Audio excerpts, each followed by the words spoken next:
Quand on vient à Porto, il y a deux expériences incontournables. Une croisière sur le fleuve du Douro et la visite des caves à vin de Vila Nova de Gaia. Mais alors, que choisir?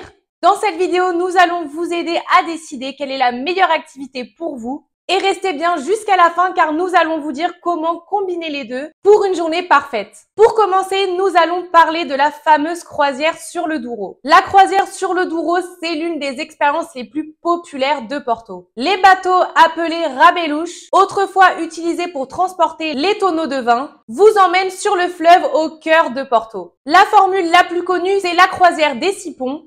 En environ 50 minutes, vous découvrez le pont Louis Ier, chef-d'œuvre de l'ingénieur disciple de Gustave Eiffel, mais aussi les ponts Arabida, Infante, Maria Pia, et bien sûr tout ça avec une vue incroyable sur les façades colorées de la Ribeira. C'est vraiment l'activité idéale si vous recherchez des panoramas, des photos magnifiques et un aperçu rapide de la ville. De l'autre côté du fleuve, maintenant à Vila Nova de Gaia, se trouve une majorité des caves à vin de Porto.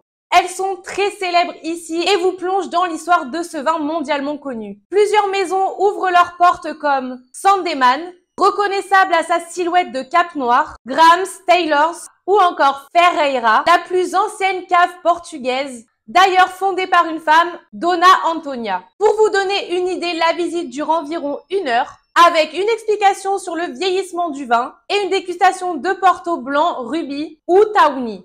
C'est une immersion culturelle parfaite pour comprendre toute l'âme de la région. Maintenant, que choisir, croisière ou cave? La croisière, c'est l'activité idéale si vous voulez profiter de la beauté de Porto, sans marcher avec des superbes points de vue. Et les caves à vin, c'est plus pour les amateurs de culture et de gastronomie, avec une expérience gustative unique. Le mieux, les combiner. Beaucoup de visiteurs font la croisière le matin, puis les caves l'après-midi. Et oui, pas besoin de choisir, il est tout à fait possible de combiner les deux. C'est un programme parfait pour découvrir Porto sous 2 facettes complémentaires. Alors plutôt croisière sur le Douro ou cave à vin de Gaia? Dites-le nous en commentaire. Et surtout, vous pouvez toujours réserver une visite guidée avec l'un de nos guides francophones passionnés. Et pour encore plus d'astuces et de bons plans, rendez-vous sur notre site bonjourporto.fr où vous trouverez tous nos articles, notre guide gratuit pour visiter Porto, ainsi que toutes nos visites guidées en français. Et je vous dis à bientôt pour de nouveaux conseils voyage.